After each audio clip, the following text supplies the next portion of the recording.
Hello students, welcome to my channel. In this video, we will learn about how to solve the given LPP using simplex method. Now, to solve the given LPP using simplex method, you should know certain rules. So, we will see what are the rules that we have to use to solve the sum. So, first rule is the objective function should be of maximization type. If it is given that minimize z is equal to c1x1 plus c2x2 up to cn xn, then we change it to the maximization type by multiplying both the sides of objective function by -1. So, after multiplying by -1, the objective function become maximize minus z is equal to minus c1x1 minus c2x2 up to minus cn xn. Second rule is all the constants to the right hand side of the constraints must be positive. If there is a negative constant, then multiply that constraint on both the side by -1. Now let us see one example. 3x1 plus 2x2 plus 5x3 is greater than equal to -2, right? Now here -2 is the right hand side constant and which is negative. So we have to make that as a positive. So for that purpose, there is a need to multiply that given constraint by -1. So after multiplying that constraint by -1, we will get minus 3x1 minus 2x2 minus 5x3 and less than equal to 2.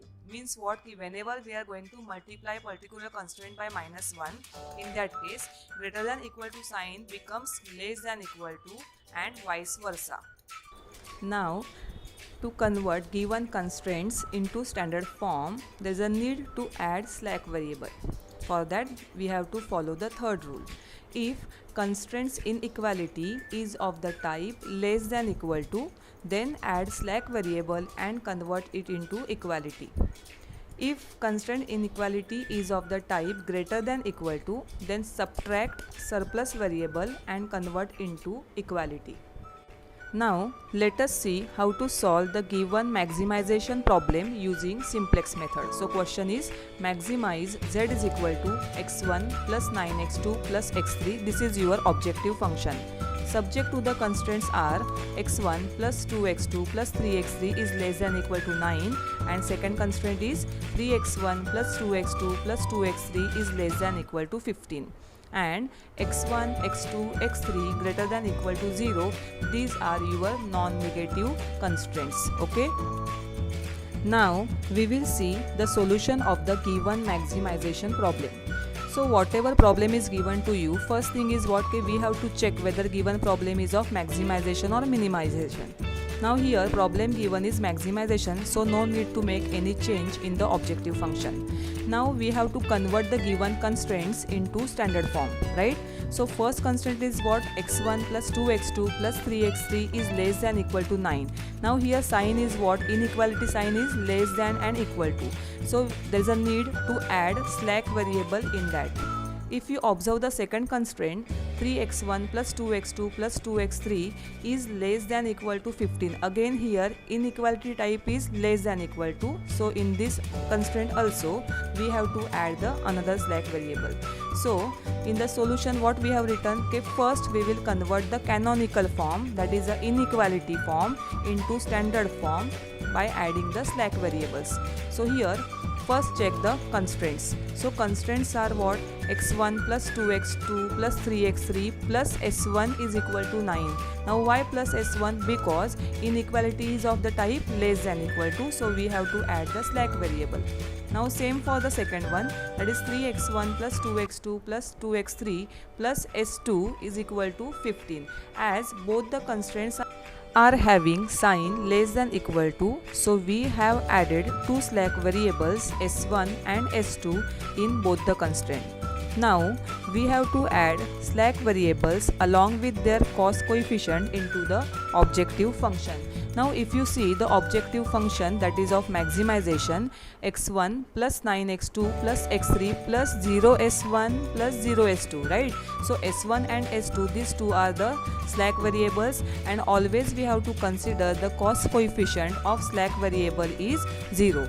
So this is our standard form. Now we have to use this standard form to construct our first matrix. Okay, now we will see how to construct the matrix for simplex method.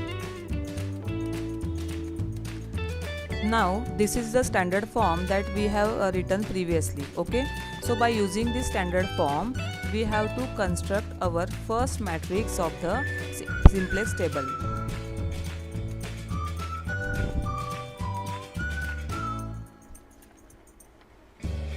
So this is the table that we have to consider.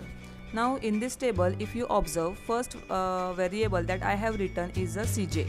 So Cj is the cost function, and in that Cj row we have to consider the coefficients of objective function.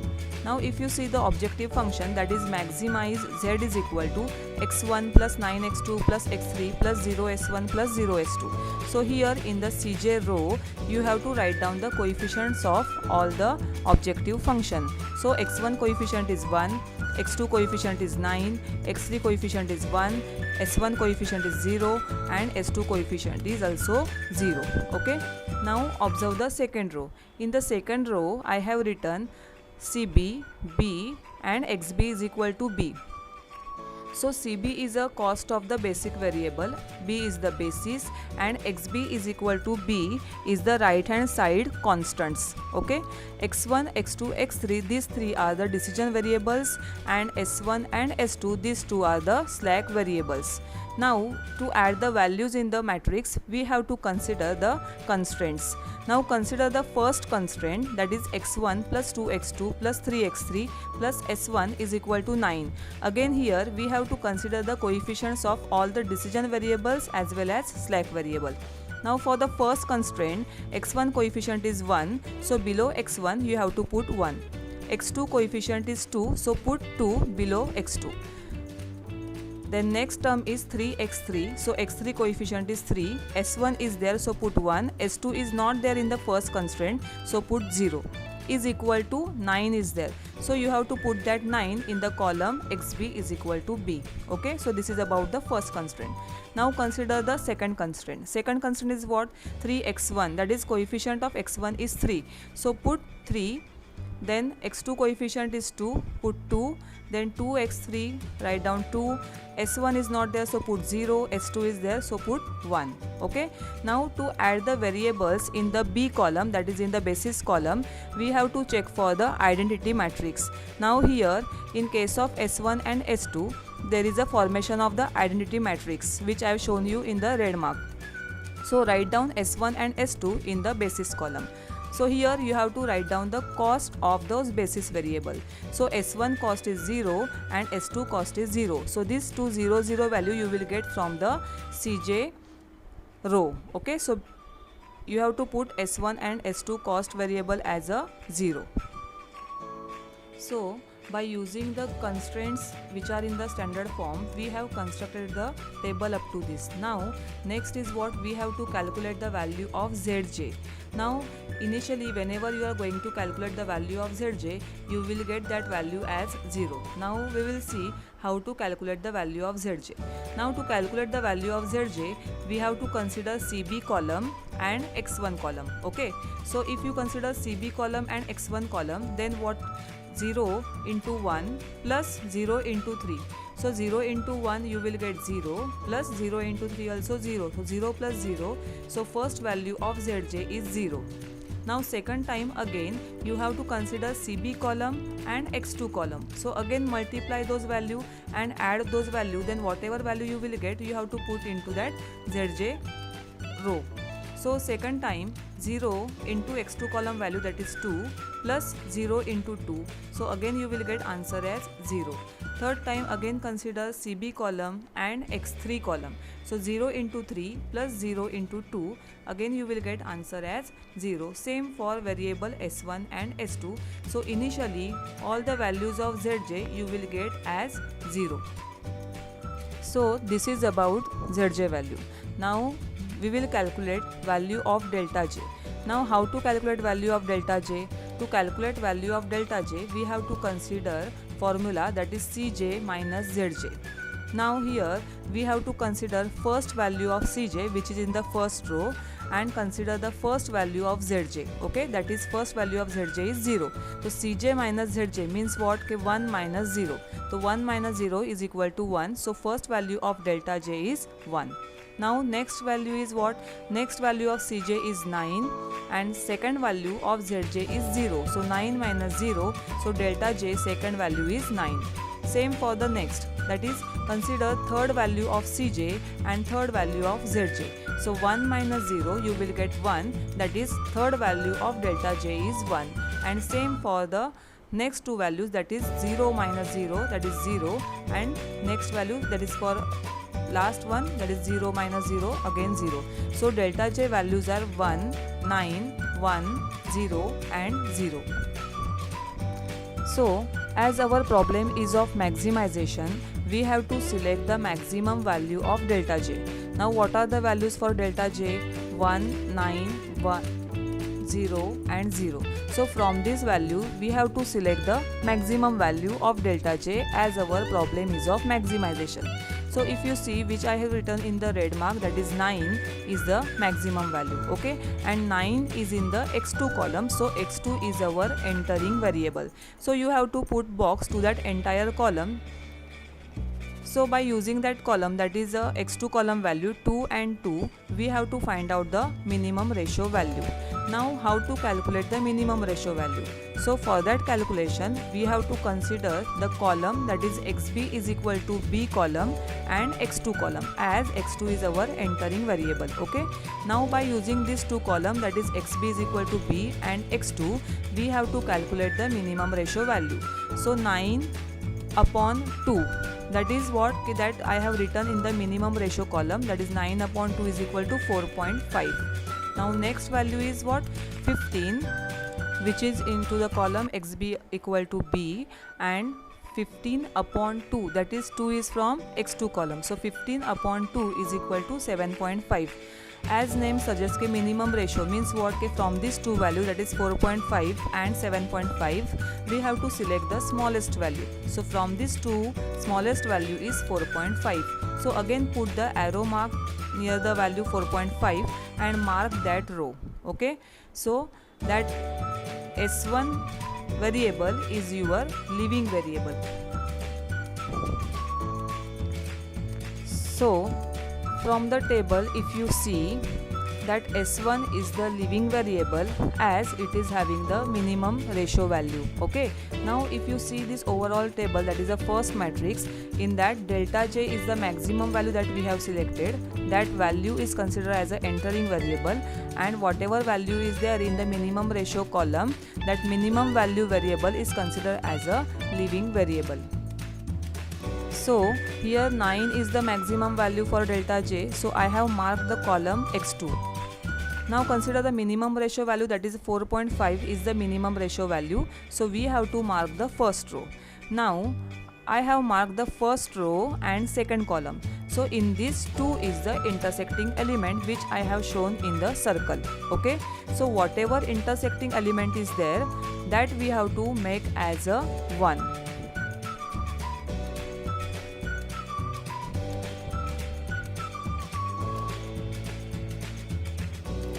Now by using the previous table, we have to now construct the second matrix, right? Means what? To construct the second matrix, we have to make use of the first matrix. Now in the first matrix, already we have seen that the first row and second column, right? So in that intersecting element is 2.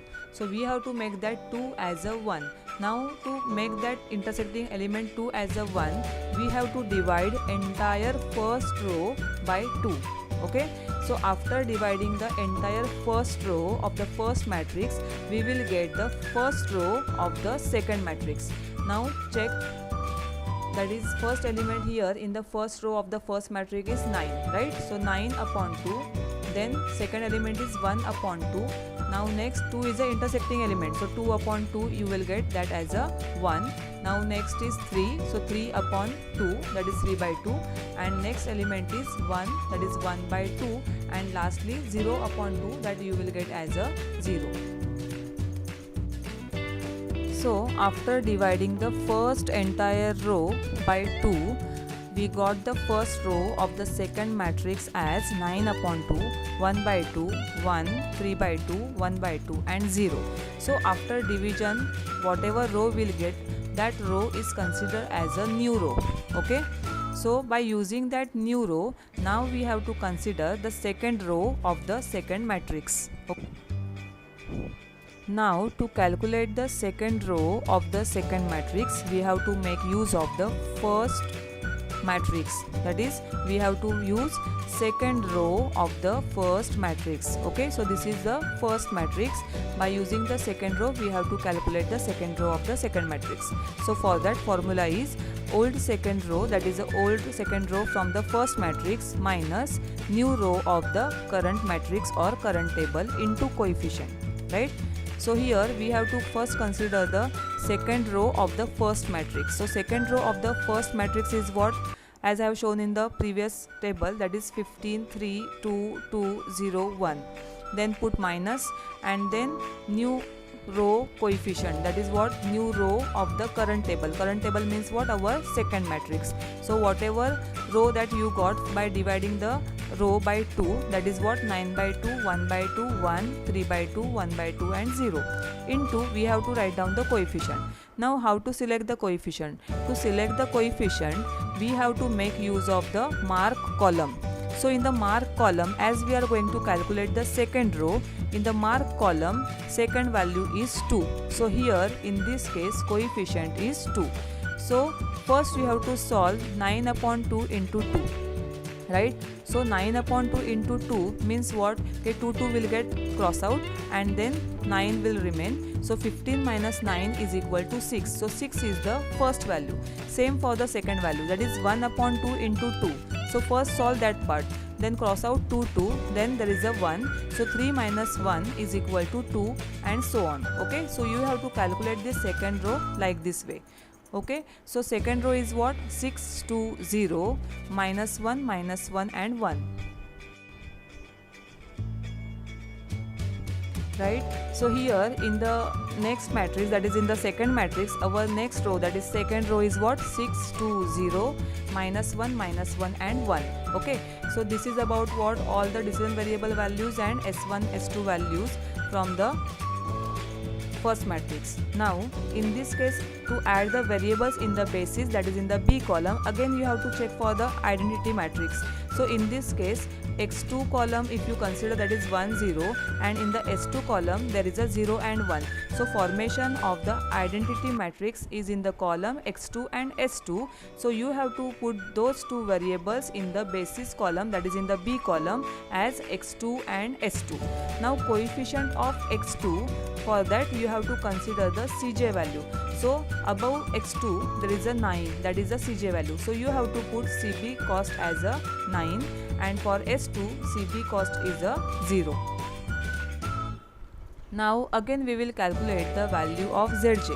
Now you know how to calculate the value of Zj. To calculate the value of Zj, we have to consider the columns, that is Cb and x1, right? So Cb value is how much? First Cb value is 9 and first x1 value is 1 upon 2. So 9 into 1 upon 2 plus 0 into 2. So 0 into 2 is 0. So 9 upon 2 plus 0 is equal to, you will get answer as 9 upon 2. So Zj first value is 9 upon 2. Now consider the second value of Zj. Now to calculate the second value of Zj, again we have to consider the columns, that is Cb column and x2 column. So in the Cb column first value is 9 and in the x2 column first value is 1. So 9 into 1 is equal to 9 plus Cb column second value is 0 and x2 column second value is 0. So 0 into 0 is 0. So 9 plus 0 is equal to 9. So second value of Zj is 9. Same way you have to calculate the other values of Zj. Now next is what? We have to calculate the value. To calculate the value of delta j, we have to consider again two variables, that is Cj and Zj. So delta j is equal to Cj minus Zj. So first value of Cj is 1 and first value of Zj is 9 upon 2. So 1 minus 9 upon 2, that you will get as minus 7 upon 2. Now next value of delta j is what? Okay, second value of Cj, that is 9, and second value of Zj, that is also 9. So 9 minus 9 is equal to 0 and so on. So like this way you have to calculate the value of delta j.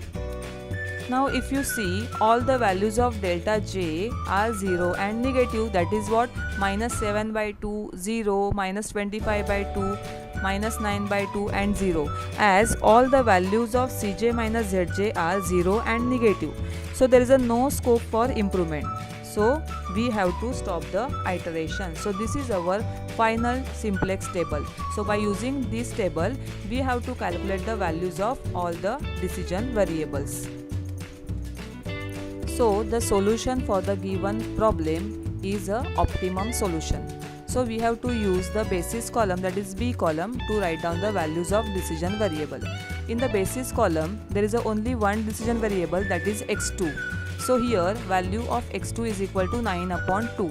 As x1 is not there in the basis, we have to write down that as a 0, and x3 is also not there, so put that as a 0. So by using these values of x1 and x2 and x3, we have to find out the maximum value of z, that is, use the objective function. So z max is equal to x1 plus 9x2 plus x3. Put values of x1, x2 and x3. So after solving this equation, you will get z max as 81 upon 2. So this is the final solution or optimum solution for the given LPP using simplex method. Okay. So if you like this video, please share and subscribe. So see you all in my next video. Thank you.